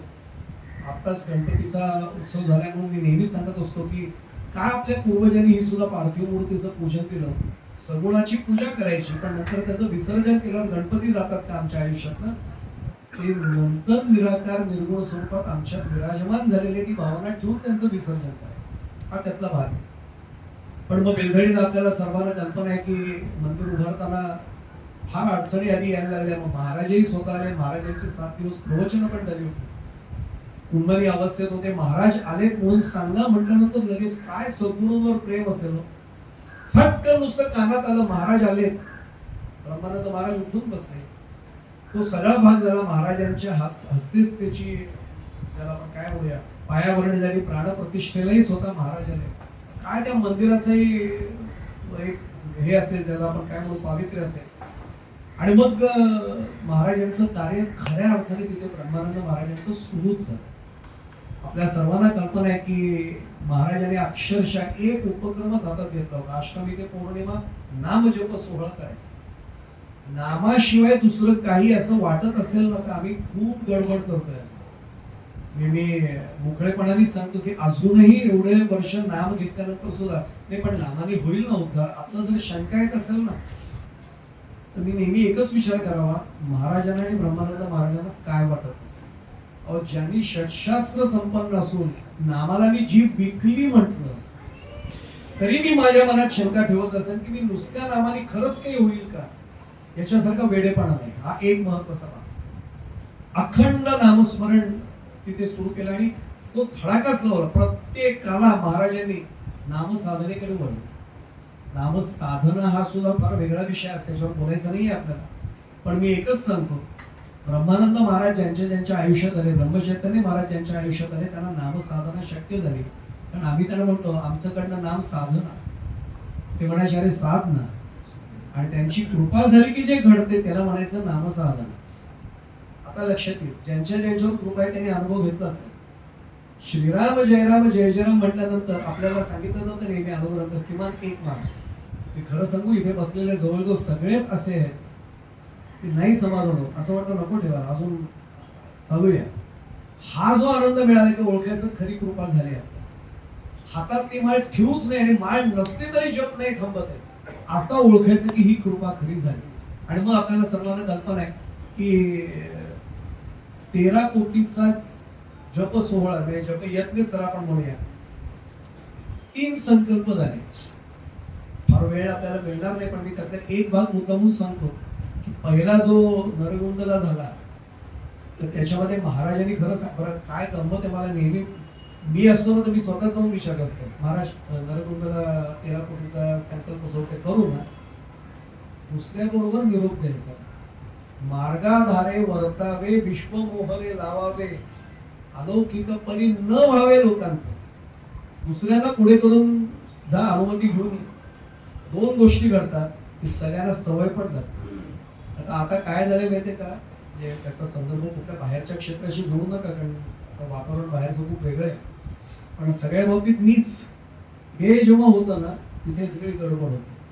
आणि जेव्हा मी दुसऱ्यांना हळूहळू या मार्गाकडे वळवतो ना तिथे वेगळी होती. महाराजांनी खरा आदेश असा दिलेला होता, जिथे छान सोय असेल आणि नदी तटाकीचा भाग असेल तिथे करावा. वेळ कमी म्हणून मी फार तपशिलात जात नाही, पण नरगुंदचा सप्ताह नाही, तो 13 कोटीचा नाम सोहळा इतका झकास वेगळा की हळूहळू हळूहळू त्याची संख्या वाढत गेली. आणि काय भाग्य असेल महाराजांचं आगमन झालं. पण नरगुंदला सुद्धा का झाला आपल्याला सर्वांना कल्पना आहे. तिथल्या ब्रह्मगुंदांनी खूप आग्रह केला, सर्वांनीच आग्रह केला ग्रामस्थांनी आमच्याकडे होऊ द्या ना. आणि तलाव होता सगळा तिथे. ब्रह्मानंद महाराजांनी विचार केला सोयीचं असेल असं म्हटलंय, सगळ्या बाकीच्या सोयी आहेत, तलाव आहे, पाण्याची सोय आहे म्हणजे तशी. आणि महाराजांचं आगमन झालं. मी एक सांगू, ब्रह्मानंद महाराजांनी आयोजित केलेला 13 कोटीचा नामयज्ञ आणि सांगतेसाठी प्रत्यक्ष ब्रह्मचैतन्य महाराज येणं इथेच फलश्रुती झाली समजायची. आणि नेमका अंतिम दिवस आला आणि तलावातलं पाणी आटलं. आपल्या सर्वांना चरित्र माहिती आहे, तलावातलं पाणीच आटलं. एकाने येऊन महाराजांना सांगितलं, ब्रह्मानंद महाराज चुकूनही विचलित झाले नाहीत. आपण चरित्र काढून पहा, चुकून विचलित नाही झाले. माझ्यासारखा 100% व्यतीत झाला असता, बाप रे आता काय. हात जोडून एक सांगू, मी महाराजांचा अनुग्रहित म्हणतो तरी सुद्धा चिंता मी करतोय याचा अर्थ ओळखायचा, अनुग्रहाचा खरा अर्थ मला कळलाच नाही. चिंता मी करतोय याचा अर्थ राम करता ऐसे म्हणसी असं जेव्हा समर्थ आम्हाला सांगतात, आम्ही मी माझ्याकडे करते पण घेतोय. महाराज निश्चित होते. एका दिवशी महाराज ते तलावातलं पाणी आता कसं काय होणार, वेळ आहेस काय म्हणले. अरे जप आहे श्रीराम जय जयराम जय रामरायांचा. आणि प्रत्यक्ष श्रीमंत महाराज आलेले आहेत, काळजी कशाला करतो, सगळं व्यवस्थित होईल. जेवणाची पंगत त्या दिवशीची आटोपली दुपारची. आणि ब्रह्मानंद महाराजांनी सहज वर पाहिलं आकाशात. आणि आपल्याला वर्णन माहितीये, आकाश दिसेने एवढे काळे ढग आणि धो धो धो धो पाऊस पडला. केवळ तो तलाव नाही, त्या परिसरातल्या विहिरी आणि तलाव देखील बघा. हे आपल्याला पुढे जाण्यापुढे सांगू. जेव्हा मी ब्रह्मानंद महाराजांचं नाव घेऊन एखादा असा कुठला कार्यक्रम करत असो ना, चिंताच मनात करायची नाही. महाराज आहेत याच भावनेने जेव्हा आम्ही हे करतो तेव्हा काही चिंता करण्याचं उरत. मग नंतरच आपल्याला सर्वांना माहिती आहे, बिदरहळ्ळीला झाला, तेरदाळला झाला, या सर्व ठिकाणी भरपूर प्रतिसाद सगळ्यांचा हा मिळायला सुरुवात झाली. म्हणजे मला तर नेहमी वाक्य आवडतं महाराजांचं. ब्रह्मानंद महाराज म्हणायचे, आधी रामाचा प्रसाद घ्या. त्याचं कारण माहिती गुह्य आपल्याला, शरीरात एवढ्या आपल्या अशुद्धी आहेत. रामांचा प्रसाद जेव्हा ग्रहण होतो ना तेव्हा शरीर शुद्धी होते आणि मग खऱ्या अर्थाने ज्याला आपण काय म्हणू, रामनामाचं ते पावित्र्य हे आमच्या समोर कळायला लागतं. हा त्यातला साधा भाग. हे सगळं झालं आणि हळूहळू हळूहळू हे सगळं काम खूप छान होतंय असं म्हटल्यानंतर अगदी ज्याला आपण काय म्हणू, प्रत्येकाला तो संस्कार, प्रत्येकाला ती व्यवस्था, प्रत्येकाचं व्यंकटपूरचं सुद्धा व्यवस्थापन जर आपण जाऊन पाहिलं तर त्याच्यावर महाराजांची छाप कळते अगदी स्पष्ट की हे असं म्हणजे असंच पाहिजे. हा त्यातला एक महत्वाचा भाग आहे. पण हे सगळं झाल्यानंतर हळूहळू महाराजांच्या लक्षात आलं. आपण वेळ कमी म्हणून थोडं पुढच्या टप्प्यातच एकदम जाऊया. मला तरी राहवत नाही म्हणून सांगतो पण काजून आहे. बिदरहळ्ळीच्या सप्ताहात सगळ्यांना प्रसंग माहितीच आहे. एखादा थोडासा उपचार म्हणून सोंठगिरीची गरज पडली आणि तो पटकन शोधायला लागला. ते एकाने सांगितलं ते दुसऱ्या व्यवस्थापन नाही इथे याच्यासारखं, आणि बुवानी पटकन सांगितलं सोंठगिरी आहे बघ तिथे ते छोटी. आणि महाराजांनी कोणतं सांगितलं, महाराजांचा शब्द, महाराजांचं वाक्य, जो जिन्नस ब्रह्मानंदाच्या कोठीत नाही तो जगात तुम्हाला कुठेच सापडणार. काय आपल्या शिष्याबद्दल आत्मविश्वास असावा आणि याच्यापेक्षा काय व्यवस्थापनाचं प्रमाणपत्र असावं, हा त्यातला सर्वात महत्वाचा भाग आहे. हेही आपल्या लक्षात येईल. सद्गुरु आज्ञेचं काटेकोरपणे पालन. आणि हे सगळं करत असताना कधी नित्य उपासना चुकवली नाही. पायी फिरायचं अनेक ठिकाणी, जेव्हा शक्य असेल तिथे रेल्वेनी प्रवास, जेव्हा शक्य असेल तेव्हा दमणीतनं प्रवास, जेव्हा शक्य असेल तेव्हा पायी प्रवास, पण सगळीकडे जायचं आणि महाराजांच्या आज्ञेचं पालन करून रामनाम सगळीकडे त्याचा प्रचार करायचा. हा त्यातला सगळा भाग. 60व्या वयाकडे महाराज आले आणि 2 वर्ष त्यांना थंडी तापाचा बराच त्रास होतो. आपण अगदी उत्तर भागाकडे येऊया कारण घड्याळ थोडं आणि निष्ठेनं सर्व कार्य सुरू आहे. पण काही काही संकेत स्वतः, आणि एक सांगू आपल्याला, सगळे संत, सगळे सत्पुरुष हे मुळात जीवनमुक्त आहे. ते ठरवून आले. ते तुकोबांचं प्रमाण आपल्या सर्वांना माहिती आहे. आम्ही वैकुंठवासी आलो याची कारणासी, बोलिले जे ऋषी साच भावे वर्तावया. सगळं ठरवून आलेले होते. त्यामुळे आपलं जीवित कार्य काय आहे आणि किती आहे सगळं माहिती होतं. आनंद एक होता की महाराजांनी, आपल्या सद्गुरूंनी दिलेली जबाबदारी आता आपल्याकडनं पार पाडली जाते. एक भाग पण जाणवायला लागलं की आता शरीराने साथ मिळणं आता कमी होत चाललं. हळूहळू संकेत सुरू झाले होते. काय काय वाक्य यायला लागले. अर्थात माझ्यासारखे जडजीव होते बाजूला, त्यामुळे अनेकांना ते संकेत कळायचे नाहीत. आणि काही वेळा कळतंय असं वाटलं, मायाजाल असं टाकायचे ना, पुन्हा गुरुपडून द्यायचे असेल नाही, आपल्याला उगाचच काहीतरी वाटलं. हा बहुतेक एक सहज वाक्य त्यांनी सांगितलं की अरे जो माणूस देऊळ बांधतो ना तो ते देऊळ पूर्ण होईपर्यंत जगत नाही बरं का. कधी कोणाला अर्थ कळेल. आणि पुन्हा म्हणायचे, उत्तरोत्तर कठीण काळ येत जाणार आहे. रामनामावरचा विश्वास ढळू देऊ नका, रामनामाची कास सोडू नका. आपल्यासारख्यांनी फार काळ न जगणं चांगलं. जरा कोणी शिष्याने असं पाहिलं की पुन्हा विषय बदलायचा, मायाजाळ टाकायचं, त्यातनं त्याला पुन्हा बाहेर काढायचं. याच काळामध्ये त्यांनी एकदा निर्णय घेतला होता. आपल्याला सर्वांना कल्पना आहे चरित्रातली. ते म्हणजे मी आश्रमच घेतो, म्हणजे मग तुम्हाला बाकी काही त्रासच होणार नाही. चर्चाही केली, बरं स्वतः षटशास्त्रीच होते, पण आता विचार करायचा नाही, आता दुसऱ्याच असं नाही, कारण आता नामाशिवाय काही नाही करायचं. मी पूर्वी असं होतो, नाही चिंता. त्यांनी सांगितलं हो करता येईल ना, सगळं व्यवस्था करता येईल. पण लक्षात असं आलं दीक्षा घ्यावी लागेल. हसले ते, म्हणले हा विषयच मी सोडून देतो, कारण माझे सद्गुरू ब्रह्मचैतन्य महाराज आहेत. एकदा दीक्षा घेतली, आता मी नाही दीक्षा घेऊ शकतो. आश्रमच होतो.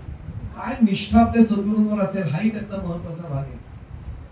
उत्तम व्यवस्था सगळी लावली, बेलधडीला लावली, व्यंकटापुरावर स्वतः गोंदवल्यात व्यवस्था लावली आणि हळूहळू अंग काढून द्यायला सुरुवात केली. मला समर्थांचं एक वाक्य नेहमी आवडतं. मी समर्थांची ओवी, दास डोंगरी राहतो यात्रा देवाची पाहणी. अक्षरशः महाराजांनी हळूहळू हळूहळू ते पुढे जाण्यापूर्वी सांगू आपल्याला, आपण ब्रह्मानंद महाराज यांचं चरित्र ऐकतोय. माझ्या आयुष्यात जेव्हा 55-60 वय येतं तेव्हा मी वानप्रस्थाश्रम मनाने तरी स्वीकारत होतो. प्रत्यक्ष पुढे जायचं नाहीये, पण अजूनही माझ्या मनातल्या संसारातलं प्रपंचातलं मी नाही मनाने बाहेर पडतो. माझ्या मुलाने असंच वागलं पाहिजे, माझ्या सुनेने असंच केलं पाहिजे, हे जोपर्यंत माझा जीव अडकलाय ओळखायचं, मी वानप्रस्थ आश्रमात पाऊलच नाही. आणि महाराजांनी सगळी व्यवस्था लावून दिली आणि हळूहळू हळूहळू एक एक संकेत द्यायला सुरुवात केली. शके 1840चा रामनवमीचा उत्सवही मोठ्या थाटात ओळखला. एक वाक्य तिथेच महाराजांनी संकेत देऊन सांगितलं, ही माझी शेवटची रामनवमी बरं का, यानंतर मी जरा विश्रांती घेणार. कारण लोक चमकले, नाही आता मी विश्रांती घेणार. लोकांना वाटलं की अच्छा म्हणजे उत्सवात फक्त फार काही धावपळ करणार नाही, बाकी मी विश्रांती घेणार. वैशाखात लक्ष्मी व्यंकटेशाचा विवाह महोत्सव व्यंकटापूरचा सर्वांनाच माहिती आहे, थाटामाटामध्ये तो सगळा केला. आणि मग त्यांना सगळ्यांना सांगितलं, आषाढ आता गुरुपौर्णिमा मी गोंधळाला जातोय. सांगितलं आणि निघाले. पण सांगलीमध्ये आले, नामसप्ताह केला आणि तिथेच गुरुपौर्णिमा उत्सव सांगलीमध्ये साजरा केला. कृष्णाकाठी मला अंतिम वास करायचा याचे संकेत इथपासून आता ते द्यायला लागले. सगळ्यांना हळूहळू हळूहळू संकेत देत आहेत, पण कोणालाही नीट कळत नव्हतं. उगारला, नामसप्ताह झाला आणि नंतर मात्र ते श्रावण मासात पुन्हा व्यंकटापूरला आले. तो खऱ्या अर्थाने शेवटचा मुक्ता.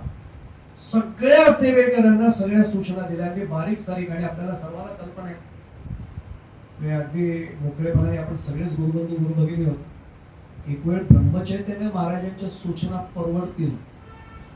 ब्रह्मानंद महाराजांना शिस्त म्हणजे शिस्त हो, असं म्हणजे असं. ते फणसाच्या काट्यासारखे आतमध्ये गोड गरे आहेत, पण ज्याला ते गोड गरे माहित नाही त्याला ते बाहेरनं काटेच वाटतात. महाराज वाटेल ते नाही खपवून घ्यायचं. नित्य उपासना कधीच चुकवू नका. आणि फार जपून वाक्य महाराजांनी वापरलं होतं. ब्रह्मानंद महाराजांनी भले एक माळ करेन असं म्हणा, पण तो नियमित करा.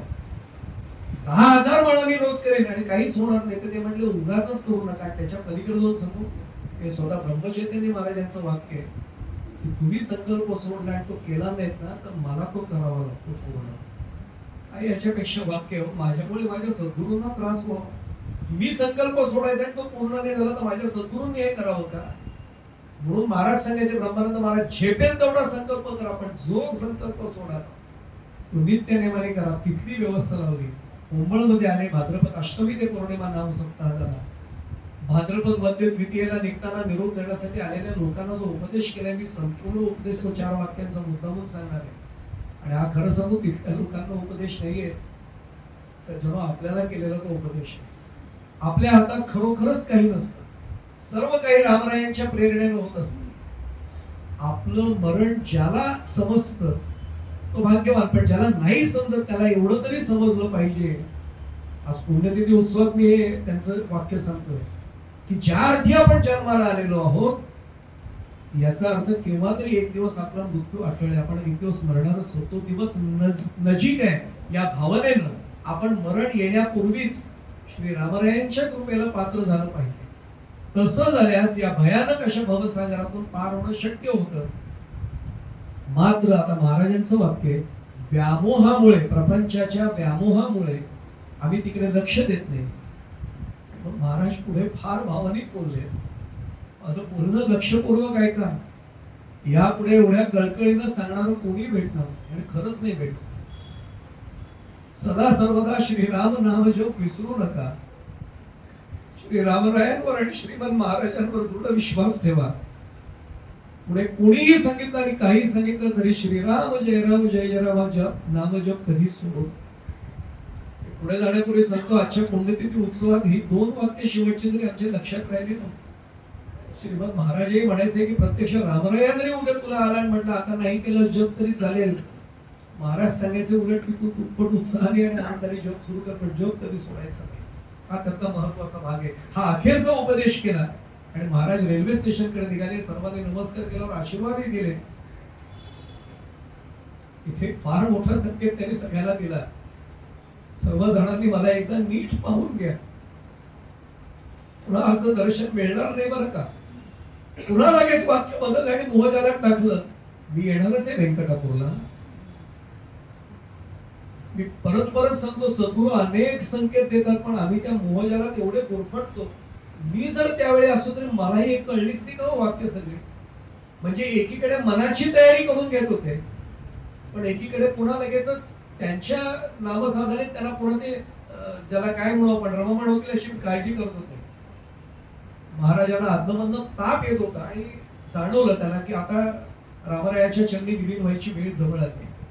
भाद्रपद मध्य सप्तमीला श्री व्यंकटापतीला दुपारचा अभिषेक केला, अलंकार पूजा केली, नैवेद्य आरती केलं.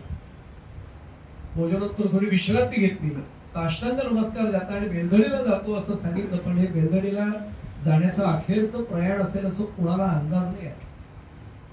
सायंकाळी बेलधडीत आले, रामरायांचं दर्शन घेतलं, रामांची अनुमती घेतली आणि सर्व भाविकांच्या घरी जाऊन काय योजना असेल शेवटचं दर्शन आपलं मिळेल अशी व्यवस्था बेलधडीत केली. कारण पहिलं राम मंदिर बेलधडीतलं महाराजांच्या उपस्थितीमध्ये तयार केलेलं, महाराजांच्या आज्ञेने सुरू केलेलं कार्य त्या सगळ्या भाविकांना दर्शन दिलं.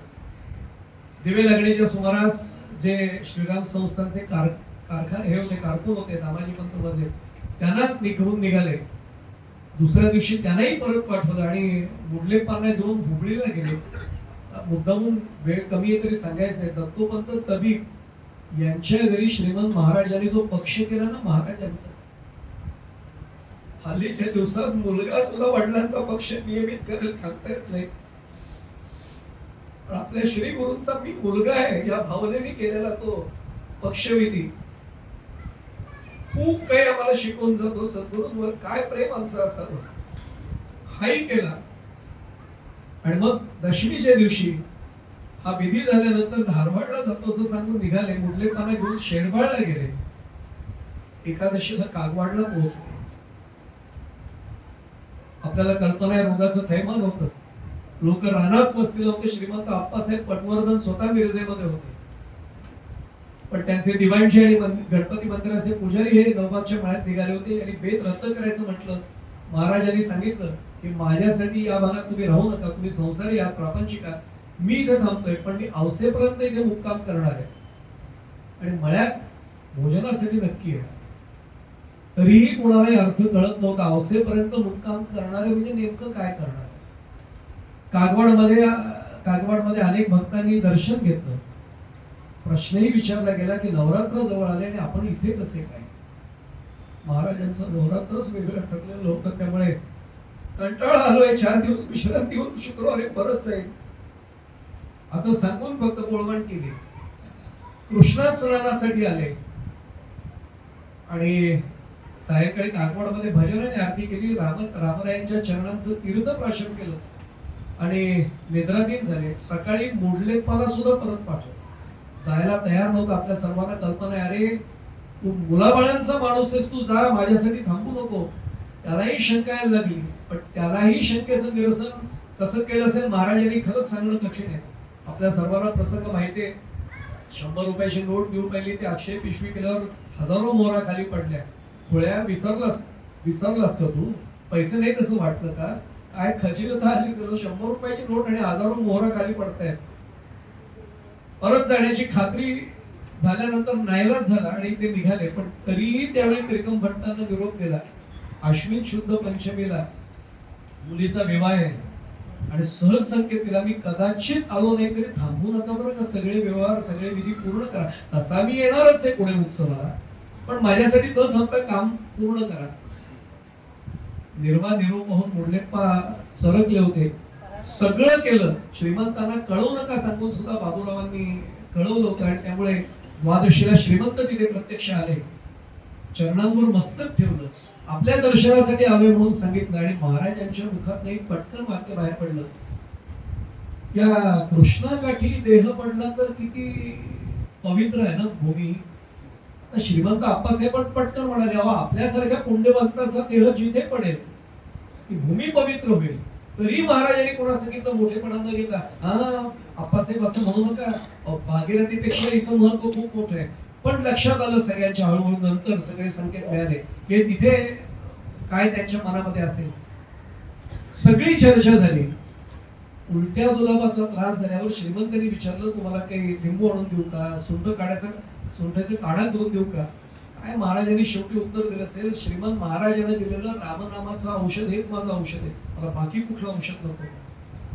त्यांना पाठवलं आणि कागवाडच्या मुक्कामाच्या नंतर बुधवारी त्रयोदशीच्या दिवशी सगळ्या शिष्याला त्यांचा सहवास मिळाला. गुरुवारी सर्वात महत्वाचा दिवस भाद्रपद मध्य चतुर्दशी म्हणजे कालचाच दिवस करता सूर्योदयापूर्वी उठून सर्व अन्निक ओरखली.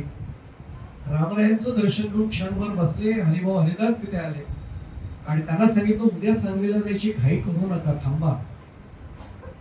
तरी कोणाला काही कळलं नाही.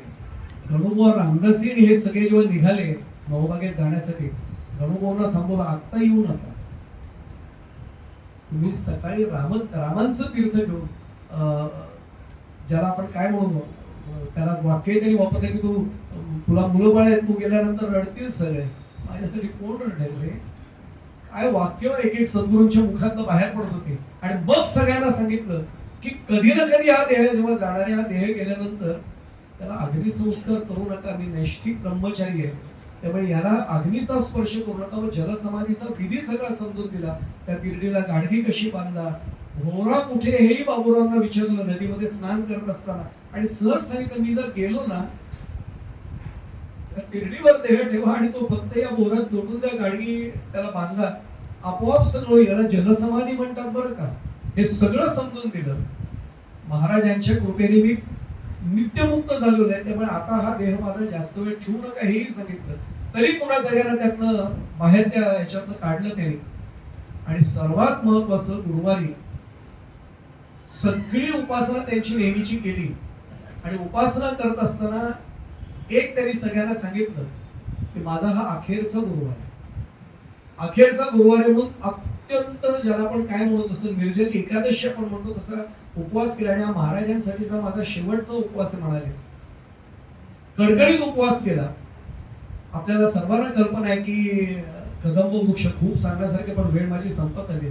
कदंब वृक्षाखाली कृष्णांनी सुद्धा देह ठेवला होता हेही वर्णन ऐकवलं.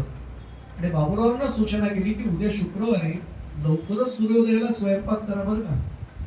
आणि धनुर्मासाचा बेत झाला पाहिजे, 7-8 ब्राह्मणांना बोलवा, सकाळीच हा बेत झाला पाहिजे. सगळं सांगितलं. गणेशवाडीच्या ब्राह्मणांना कसं बोलवा. संध्यावंदन झाल्यावर हरिभाऊंना प्रश्न विचारला, मरण म्हणजे काय माहितीये का रे. आणि खूप इतकं छान वर्णन केले. या स्थूल देहामध्ये अंगुष्ठ मात्र असं सूक्ष्म देह असतो ना, तो बाहेर पडला की त्याला मरण म्हणतात बरं का. आणि पुन्हा विचारतात तुला मरणाची भीती वाटते का रे. काय महाराजांच्या मुखात एक एक वाक्य बाहेर पडली होती. सगळं झालं. रामनामात आता याच्या पुढे लीन व्हा म्हणजे मरण बाधा टळेल हे सगळं सांगितलं. बेलधडी भजन पद्धती या पुस्तकानुसार सर्व भजन श्री गुरूंनी सांगितली. स्वतः श्री गुरूंनी ही भजन म्हटली, तल्लीन झाले होते.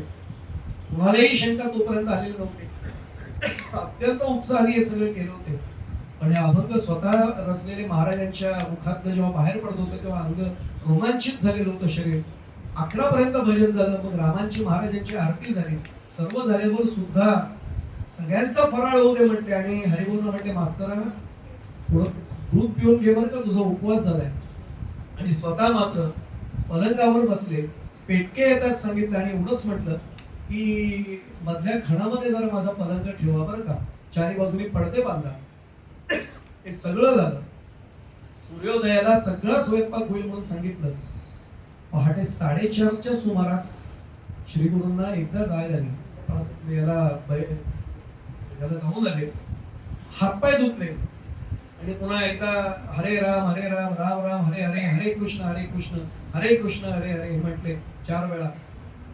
त्यांना नंतर ऊर्ध्व लागला, घोर लागला. बाबूरावांचे पुतळे बाजूलाच होते पण कळलं नाही. असं वाटलं की आतल्या रात्री खूप कडकडीत उपवास झालाय, रात्री जागरण झाले म्हणून कदाचित आता झोप लागली असेल, कळलेलं नव्हतं. काय करावं समजेल ना. मग उठवावं का महाराजांना. उठवायचं कोणी. हरिभाऊंवर जबाबदारी. हरिपंत म्हणाले की मुनींची आणि योगींची निद्रा आणि समाधी एकच असते, ते पाप लागेल. म्हणून मग 1.5 तास मोठ्याने टाळ घेऊन भजन सुरू झालं. तरी ब्रह्मानंद महाराजांच्याकडनं कुठलीच चाहूल दिसेना. पडदे बाजूला करून पाहिले तर श्वास सुरू होता. कागवाड आणि गणेशवाडीतल्या वैद्याला बोलावण्यात आलं. नाडी परीक्षा झाली आणि सांगितलं नाड्या सर्व शरीरातल्या मंद चालल्या, काही काळाचेच फक्त आता सोबती आहेत. क्षणभर विचार करा तुम्ही आणि आम्ही तिथे त्या क्षणाला असतो आणि वाक्य आमच्या कानावर जर आलं की काही क्षणांच्या आता सोबती आहेत, काय वाटलं असतं फक्त. जमीन खाली सारवण्यात आली, रांगोळी काढण्यात आली, तिथे अंथरूण महाराजांचं ठेवण्यात आलं. महाराजांचं उचलून शरीर तिथेच ठेवण्यात आलं, डोक्याखाली तक्क्या देण्यात आला. गणेशवाडीहून आलेले गणूभाऊ त्यांच्या कडनं आणलेलं त्यांनी रामरायांचं चरण तीर्थ हे मुखात घालण्यात आलं, कानात तुळशी ठेवण्यात आल्या, उशाशी भगवद्गीता ठेवण्यात आली. सगळे जण असं वाट पाहत होते तर काय होईल नेमकं. आणि अचानक महाराजांनी क्षणभर असे हात छातीवर ते बाजूला केले, सगळ्यांकडे प्रेमाने एकदा पाहिलं, सगळ्यांचे हात जोडले गेले. असं वाटलं आपण काय तयारी करून बसलोय सगळे. पण हे क्षणभरचं दर्शन होतं, हे अंतिम दर्शन होतं. आपल्या नशिबात नंतर मात्र हे देहाचं दर्शन नव्हतं. आणि त्याच वेळी महाराजांनी जेव सुरू केला. आपण 2 मिनिटं तो जेव करूया.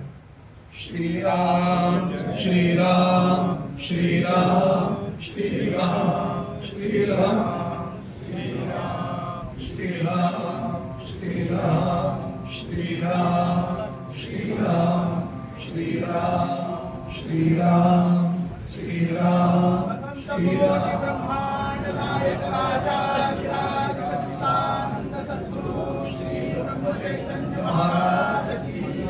श्री ब्रह्मानंद महाराज की जय जय जय।